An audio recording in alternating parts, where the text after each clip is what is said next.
જિલ્લાના ધોરાજીમાં હવે ઉમેદવાર બચાવ અભિયાન શરૂ। રાજકોટ જિલ્લાના ધોરાજીમાં હવે ઉમેદવાર બચાવ અભિયાન શરૂ। ધોરાજીમાં સ્થાનિક સ્વરાજ્યની ચૂંટણી પહેલા રાજકીય કાવા દાવા શરૂ। ધોરાજી આમ આદમી પાર્ટીના ઉમેદવારોને અજ્ઞાત સ્થળે ખસેડવામાં આવ્યા। 28 જેટલા ઉમેદવારોને અજ્ઞાત સ્થળે ખસેડવામાં આવ્યા। ફોર્મ મંજૂર થયા બાદ તમામ ઉમેદવારોને અજ્ઞાત સ્થળે ખસેડવામાં આવ્યા। ફોર્મ પરત ન ખેંચે એવા હેતુથી તમામ ઉમેદવારોને અજ્ઞાત સ્થળે ખસેડવામાં આવ્યા। ફોર્મ પરત ખેંચવાની સમય મર્યાદા પૂર્ણ થતા આમ આદમી પાર્ટીના તમામ ઉમેદવાર ધોરાજી પરત ફરશે। ભાજપ અને કોંગ્રેસ દ્વારા ફોર્મ ખેંચી લેવા દબાણ કરાતું હોવાનો આક્ષેપ। ઉમેદવારોને આર્થિક પ્રલોભન આપીને ફોર્મ પાછું ખેંચી લેવા દબાણ કરાતું હોવાનો આક્ષેપ। હું અરવિંદ કાપડિયા, એડવોકેટ, ધોરાજી આમ આદમી પાર્ટી પ્રમુખ।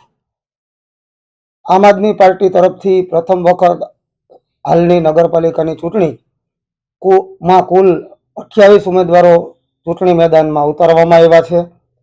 ભાજપ અને કોંગ્રેસ દ્વારા લોકશાહીની હત્યા કરવા માટેથી સામ દામ દંડ ભેદથી અમારા ઉમેદવારોને ડરાવી ધમકાવી ફોર્મ પરત ખેંચવા માટે દબાણ થઈ રહ્યું હોય, જેથી અમારે ના છૂટકે તમામ 28 ઉમેદવારોને અજ્ઞાત સ્થળે ખસેડવા ફરજ પડી છે। શું કહેશો, ખેંચવાની પ્રક્રિયાનો સમય પૂર્ણ થઈ જાય આવી જશે? હા, આવી જશે 3 પછી।